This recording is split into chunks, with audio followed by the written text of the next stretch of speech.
পাকিস্তানের bowling attack কোনো শক্তপোক্ত বোলিং অ্যাটাক না। বাংলাদেশের ব্যাটিং যেটা হয়েছে একেবারে লুথা ব্যাটিং হয়েছে। হংকংয়ের সঙ্গে ম্যাচে লিটন কুমার দাস এবং তাওহিদ হৃদয় মোটামুটি সিঙ্গেল নিয়ে পাগল করে ফেলেছিলেন। তবে সেই ব্যাটিং অ্যাপ্রোচটা অনেকের কাছেই পছন্দ হয় নাই। তারা অ্যাটাক করছেন না কেন, শট খেলছেন না কেন, ছক্কা মারছেন না কেন, এ ব্যাপার নিয়ে অনেক কথাবার্তা হয়েছিল সেই সময়টাতে। কিন্তু ছক্কা মারলেই তো সেটা ক্রিকেট খেলা না। ওই ব্যাটিং অ্যাপ্রোচটা it was necessary in today's match. মাঝের ওভারগুলোতে মাঝের সময়টাতে খেলাটাকে বড় করতে হয়। আজকে তো প্রথম 10 ওভারে একটা মাত্র 4 হয়েছে, 5টা 6 হয়েছে, কিন্তু তাতে লাভটা আসলে কি? লাভটা কোনো জায়গাতেই নেই।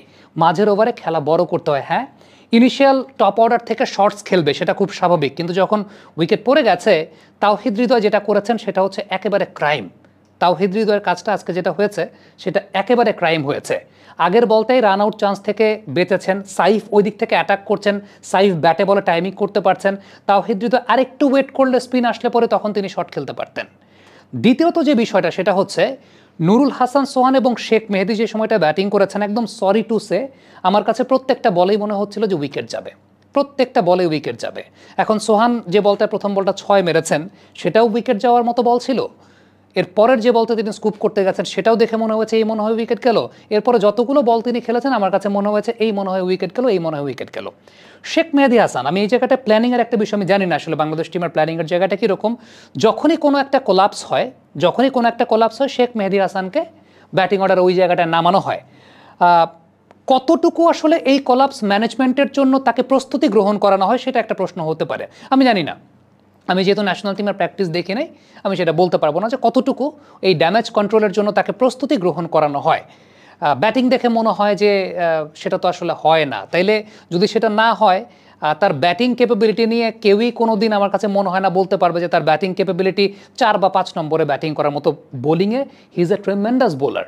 বোলিংয়ে তাকে প্রয়োজন বেসিসে যখন অপোনেন্ট টিমে বাঁহাতি ব্যাটসম্যান থাকবে, বোলিংয়ে তিনিই থাকবেন। এবং গেল 1 বছরে বাংলাদেশ যতগুলো ম্যাচ জিতেছে তার অর্ধেকের বেশি ম্যাচে শেখ মেহেদী হাসানের বোলিংয়ের অবদান। কিন্তু এই যে শেখ মেহেদী হাসানকে ব্যাটিংয়ে একটা কলাপস হলে পরে এই জায়গাটা নামিয়ে দেওয়া হয়, এটা কতটুকু আসলে যুক্তিসঙ্গত জায়গা আমি জানি না। আর সত্যি কথা বলতে কি, দলে কে আছেন কে নাই, আপনি যখন একবার মাঠে নেমে গেছেন, দলে কে আছে কে নাই সেটা ম্যাটার করে না। আপনার একটা ইন্টারন্যাশনাল ক্রিকেট খেলতে এসে এইরকম যদি ব্যাটিং অ্যাপ্রোচের জায়গা থাকে, দেখেন কেউই আমার শত্রু না, কারোর সাথে আমার শত্রুতা করার দরকার নেই, বা কারোর সাথে কোনো শত্রুতা মেরো কোনো কিছু নেই। একদম ইন্টারন্যাশনাল ক্রিকেটে যদি এই ব্যাটিং অ্যাপ্রোচ থাকে, একদম সত্য কথা যেটা, টি-20 ক্রিকেটে এই ধরনের রান টপ অর্ডার থেকে একটা রিস্ক নেবে, খুব স্বাভাবিক। টপ অর্ডার থেকে একটা রিস্ক নেবে, টপ অর্ডার থেকে শট খেলবে। ঠিক আছে, ইমনের উইকেটটা যে সময়টা চলে গেল, সাইফ তো এদিক থেকে রান পাচ্ছেন, সাইফ তো রান নিচ্ছেন। হৃদয় যে কাজটা করেছেন, আমি বলবো যে হৃদয় যে কাজটা করেছেন, ইট was totally a mace.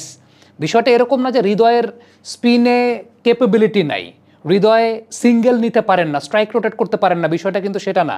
Hridoy strike rotate করতে পারেন। এখানে দুইটা বিষয়।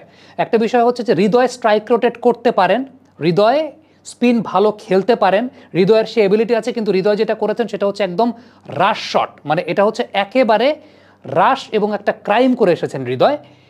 সোহান এবং শেখ মেহেদীর জায়গাটা যেটা, সেটা হচ্ছে কি আমার প্রত্যেকটা বলেই মনে হচ্ছিল এই মনে হয় উইকেট গেল, এই মনে হয় উইকেট গেল।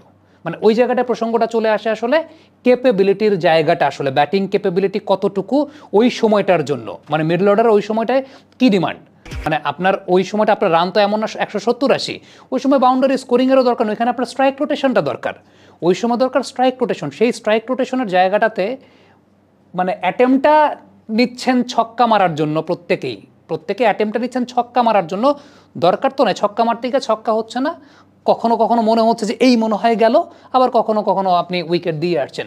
So it was totally a poor display of batting. এবং সত্যি কথা বলতে অ্যানালাইসিস আপনি করবেন, কিসের অ্যানালাইসিস করবেন? বোলিংয়ের। বোলিং প্ল্যান, বাংলাদেশের আজকে বোলিং প্ল্যান খুবই ভালো ছিল। জাকের আলী অনেকের ক্যাপ্টেন্সি আজকে সারপ্রাইজিংলি খুব ভালো হয়েছে। বোলিং চেঞ্জগুলো, কোন ব্যাটসম্যান আসলে কোন বোলারকে আনতে হবে, খুব ভালো, এবং বোলারদের এক্সিকিউশনটা খুবই ভালো। সব কিছু মিলিয়ে খুবই ভালো এক্সিকিউশন করেছে পাকিস্তান। কিন্তু দিন শেষে এটা কোনো ব্যাটিং, একটা কথা বলি সেটা হচ্ছে পাকিস্তানের এই যে টিমটা, পাকিস্তানের এই টিমটার ব্যাটিং হচ্ছে একটা লুথা ব্যাটিং, একদম লুথা ব্যাটিং। পাকিস্তানের বোলিংয়ের তুলনায় বাংলাদেশের বোলিং 5 গুণ 6 গুণ বেটার, 5 গুণ 6 গুণ বেটার পারফর্ম করেছে। কিন্তু বাংলাদেশের ব্যাটিং সব থেকে লুথামি ব্যাটিং করেছে আজকে, মানে এর চাইতে লুথামি ব্যাটিং, এর চাইতে প্ল্যানহীন। মানে বিষয়টা হচ্ছে যে বিষয়টা আসলে কিছুই না, এটা কোনো ব্যাটিংই না, সত্যি কথা বলতে এটা কোনো ব্যাটিংয়ের মধ্যেই পড়ে না। আমি তাওহিদ এবং লিটন কুমার দাস হংকংয়ের এগেনস্টে যে ব্যাটিংটা করেছিলেন, অনেকে সেটার সমালোচনা করেছেন, অনেকে সেটা নিয়ে বলেছেন শর্ট খেলতে যায় না কেন, ছক্কা মারে না কেন, এই করে না কেন, সেই করে না কেন, আরে হংকংরে মারে না কেন। বাট ব্যাটিং ওইটাই ব্যাটিং, খেলাটাকে বড় করা, খেলাটাকে বড় করে লাস্ট 4 ওভারে আপনার উইকেট হাতে থাকলে আপনি এমনি রান করতে পারবেন। আপনার হাতে যখন উইকেট থাকবে আপনি তখন এমনি রান করতে পারবেন, কিন্তু খেলাটাকে বড়টা করবে, মানে এই খেলাটা বড় করার চিন্তার জায়গাটা কেন ছিল না আমি জানি না। মানে এটা কি ব্যাটিং প্ল্যান ছিল, এটা কোন ধরনের ব্যাটিং প্ল্যান ছিল, I don't know, I just don't know. এখন মানে আমি জানি না যে ওই যে বড় মঞ্চে কে কয়টা ছক্কা মেরেছেন না মারেন নাই, সেই পরিসংখ্যান নিয়ে সোশ্যাল মিডিয়াতে অনেক হিসেব নিকেশ হয়। ছক্কা মারাটাই সব না, ছক্কা মারাটাই ক্রিকেট খেলা না। মানে এটা totally it's a poor display. এবং মানে পাকিস্তানের মতো একটা, একদম একটা সত্যি কথা বলি, পাকিস্তানের মতো একটা দুই দিক থেকেই লুথা, ব্যাটিং সাইডও লুথা, বোলিং সাইডও লুথা, দুই দিক থেকে লুথা একটা টিম যখন ফাইনালে যাচ্ছে, এই টুর্নামেন্টের সৌন্দর্যটা নষ্ট হচ্ছে, এবং সেই সৌন্দর্যটা নষ্ট করার জন্য দায়ী বাংলাদেশ। কারণ অন্তত বাংলাদেশের বোলিং অ্যাটাকটা ডিজার্ভ করে ফাইনাল খেলার জন্য। ইন্ডিয়ার সাথে তো পার্থক্যটা অনেক এশিয়ান টিমগুলোর, কিন্তু অন্তত বাংলাদেশের বোলিং অ্যাটাকটা ডিজার্ভ করে ফাইনাল খেলার জন্য। সেই জায়গাটা ব্যাটসম্যানরা পুরোপুরি জায়গাটাকে নষ্ট করে দিয়েছেন। পুরো টিম ম্যানেজমেন্ট, আমি জানি না এটা কী প্ল্যান ছিল।